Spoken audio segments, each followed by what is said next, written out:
번째, 과일과 야채의 지나친 섭취를 피해야 합니다. 저희가 즐겨 먹는 딸기, 포도, 복숭아, 참외, 토마토 같은 여름철에 즐겨 먹는 과일은 당도가 높아서 남녀노소가 많이 먹는데요. 하지만 만성 콩팥질환 환자들은 이러한 과일에 함유된 칼륨을 배설하는 능력이 현저하게 떨어지기 때문에 자칫 고칼륨 혈증으로까지 이어질 수가 있습니다. 따라서 여름철 만성 콩팥질환 환자들은 수박, 참외, 토마토 같은 칼륨 함유량이 높은 과일의 섭취는 최소화하시고 사과, 백도, 복숭아 등 칼륨 함유량이 비교적 낮은 과일을 적절하게 섭취하시는 것이 바람직하겠습니다.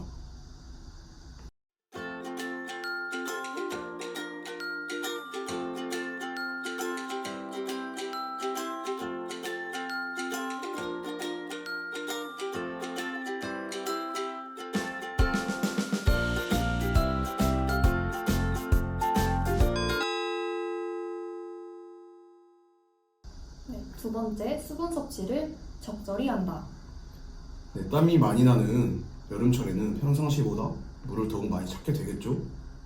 흔히 하루 2리터 정도의 수분 섭취는 신진대사를 활발히 하고 또 피부와 다이어트에 도움이 된다고 알려져 있습니다. 하지만 만성 콩팥 질환 환자들은 수분 조절 능력이 감소되어 있는 상태이기 때문에 땀을 많이 흘린 후 물을 많이 마시면 저나트륨 혈증이 발생할 수 있습니다.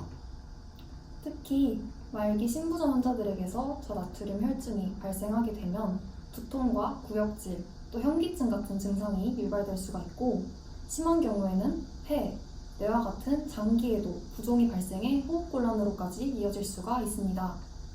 따라서 수분 섭취는 하루 1리터 이내로 갈증이 날 때만 조금씩 마셔주셔야 하고 또 짜게 먹는 식습관은 물을 부르기 때문에 저염식 식단으로 드셔주는 것이 가장 바람직하다고 할 수 있겠습니다.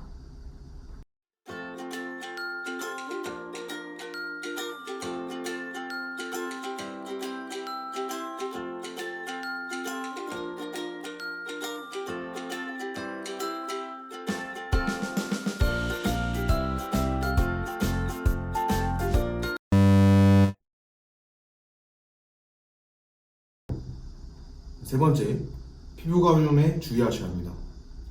만성 콩팥 질환 환자들은 칼슘과 인산염 조절 장애로 인해 전신에 가려움증을 호소하는 분들이 많습니다.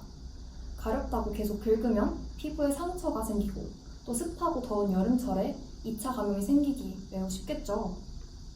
특히 만성 콩팥 질환의 가장 큰 원인은 당뇨에서 당뇨는 혈액순환이 잘 되지 않고 피부 재생 능력이 떨어지기 때문에 상처가 잘 낫지 않고 괴사하는 경우도 생기기 쉽습니다. 이러지 않기 위해서는 가려움증을 부르는 건조한 피부를 막기 위해 보습제를 발라주고 외출 시에는 자외선 차단제를 꾸준히 발라주시는 게 바람직하겠습니다.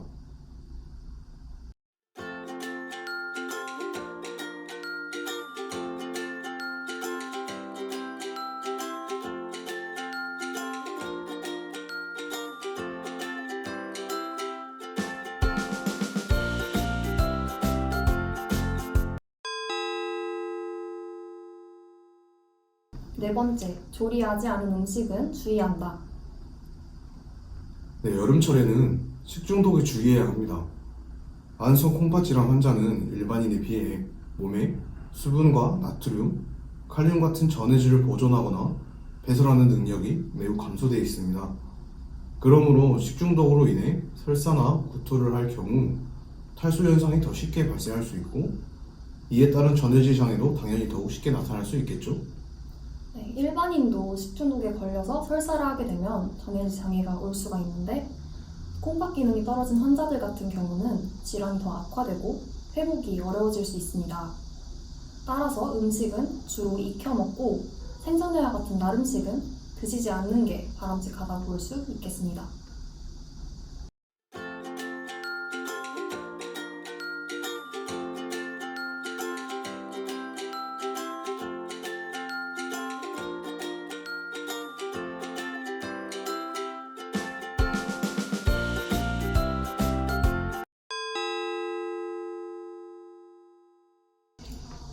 다섯 번째, 여행 출발 전 주치의와 상의한다.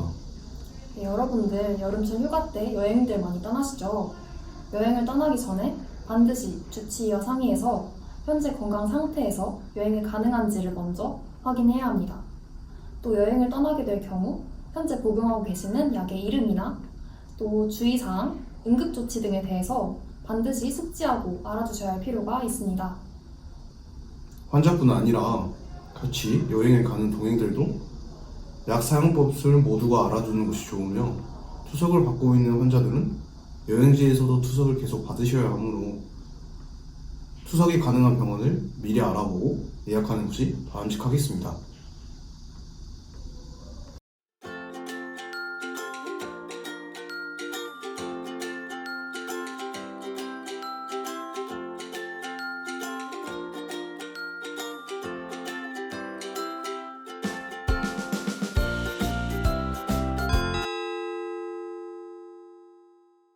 여섯 번째, 고혈압, 당뇨를 꾸준히 관리한다. 여름 휴가철이 되면 여행 다니기 바쁘고 놀러 나가기 바쁘시죠? 바쁘게 시간을 보내다 보면 만성 콩팥 질환 환자들에게 굉장히 중요한 고혈압과 당뇨병 등의 관리를 소홀히 할 수 있습니다. 고혈압과 당뇨병은 만성 콩팥 질환의 가장 큰 원인으로 방치할 경우 치명적인 말기 신부전으로까지 악화될 수 있습니다.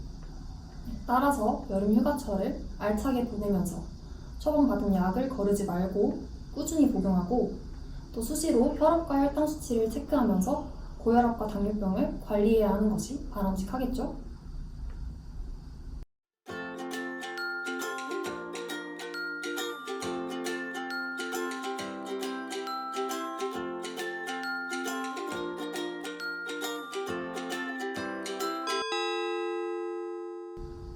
적당한 운동요법을 유지해야 한다.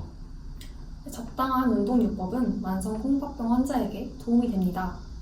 새롭게 시작하는 것보다 이미 하고 있는 운동요법을 지속하는 것이 좋습니다.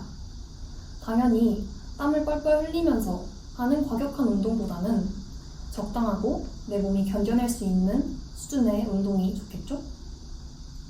햇볕이 강한 오후 1시에서 4시 사이에서의 운동은 피하시는 게 좋겠고 비교적 시원한 아침이나 저녁 시간을 이용해서 운동을 하는 것이 바람직하겠습니다. 네, 지금까지 신장질환자분들이 건강하게 여름을 지내기 위해 지켜야 할 수칙 7가지에 대해 얘기해보았습니다. 도움이 많이 되셨나요? 네, 저희가 말씀드린 7가지 수칙 잘 기억하시고 실천하셔서 건강한 여름나기에 도움이 됐으면 좋겠습니다. 네, 지금까지 알쓸신공이었습니다. 감사합니다. 안녕.